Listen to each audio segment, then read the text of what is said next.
Salutare, dragii mei! Au trecut aproximativ 2 luni de la clipul în care v-am arătat cum am făcut eu butașii de laur englezesc, cum i-am plantat, cum au făcut rădăcini și acum avem partea a doua. De ce? Din cauza că acum avem rezultatele la absolut toate scenariile care mi le-am propus.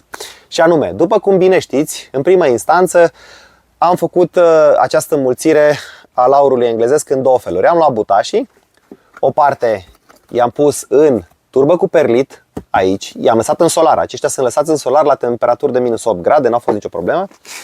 Aceștia am mai avut atunci, care i-am pus și făcuseră rădăcini deja. Aceștia au făcut rădăcini, i-am scos din casă, i-am pus în ghivece și i-am adus în solar. Deci de la căldură au făcut rădăcini, i-am adus la minus 8 grade și îi avem aici. Și între timp, aceștia care nu făcuseră încă rădăcini atunci, au făcut la rândul lor și ei rădăcini.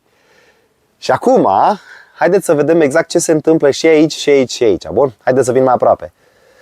În primul rând, foarte mulți dintre urmăritori m-ați întrebat ce am pus în apă de au făcut rădăcini, fiindcă la voi nu au făcut. Și așa cum v-am spus și atunci, vă spun și acum, nu am pus absolut nimic. A fost totul la experiment. Nu am pus nimic. Chiar, uitați-vă, aceștia care acum au rădăcini, deși ei nu aveau atunci rădăcini, din păcate, am uitat de ei, am uitat să le mai pun apă și după cum puteți observa, la aceste rădăcini aici sus, din păcate, nu știu dacă se vede, aceste rădăcini s-au și uscat deja. Și bineînțeles că au mai jos. Că am uitat să le umplu pahare, am luat și am pus într-un colț unde au lumină, nu bate soarele direct, dar am uitat să le mai pun apă. Și rădăcinile sunt jos. Deci cele care nu mi-au făcut butași atunci, mi-au făcut butași acum. Foarte interesant, deci foarte, foarte interesant. Ok, bun, haideți să vă arăt în momentul de față cum se prezintă butașii care au făcut rădăcini în prima instanță, i-am pus în pământ și apoi i-am scos afară, fiindcă am vrut să văd cât sunt de rezistenți. Și sunt aceștia. Din păcate, nu văd nicio creștere la ei. Dar, haideți să vedem rădăcinile, cum se prezintă. Imaginați-vă că aceștia, eu i-am pus pur și simplu acolo, teoretic, au trecut, cred că, nicio lună de zile. Și eu acum văd că rădăcinile lor au început să iasă. Aici, aici, aici. Asta înseamnă că ei, chiar dacă nu prezintă semne de creștere aici sus, rădăcina lor nu a înghețat, nu a murit, arată chiar bine. Hai să mai văd altul. Ia uitați-vă la asta. Deci e clar că ei se pregătesc să își dea drumul. Acest laur englezesc este foarte des utilizat la garduri vii. Și asta din cauza că are o rată de creștere fantastic de mare, rămâne veșnic verde și nu prea are probleme cu dăunătorii. Dar într-adevăr, unul din marile avantaje este că el are o rată de creștere foarte, foarte repede. Cred că undeva la 1 metru pe an sau ceva de genul. Nu pot să vă spun, fiindcă nu l-am crescut, acum experimentez și eu cu el. Și acum, aici, cei care i-am pus în acest substrat, deci aceștia i-am pus în luna noiembrie, dacă nu mă înșel, i-am pus aici, direct în pământ. Și ce pot eu să vă arăt este că, ia uitați-vă acolo, sunt plini de rădăcini.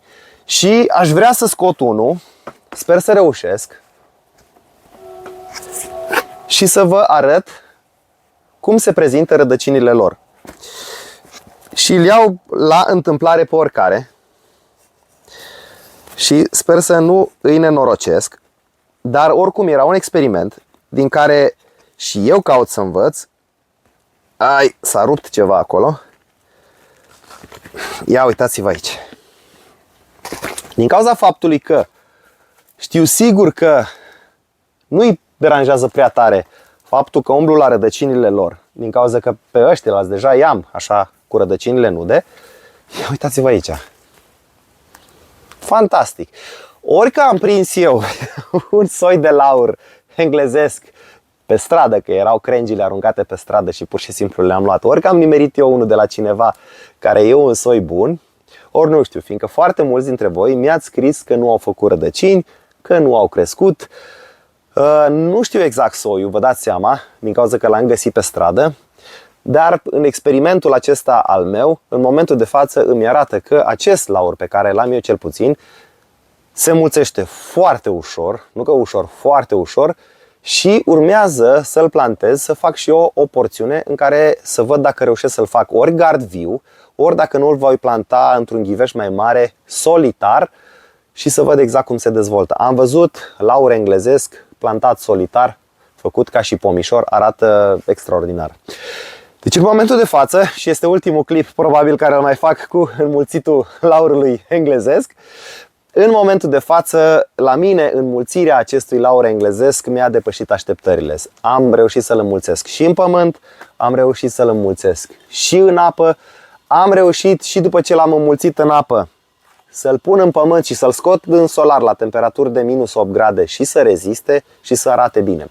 Așa că, din punctul meu de vedere, laurul englezesc și acest experiment este unul de foarte mare succes. Ok, dacă aveți întrebări, postați-le în secțiunea de comentarii, dați un like la clip.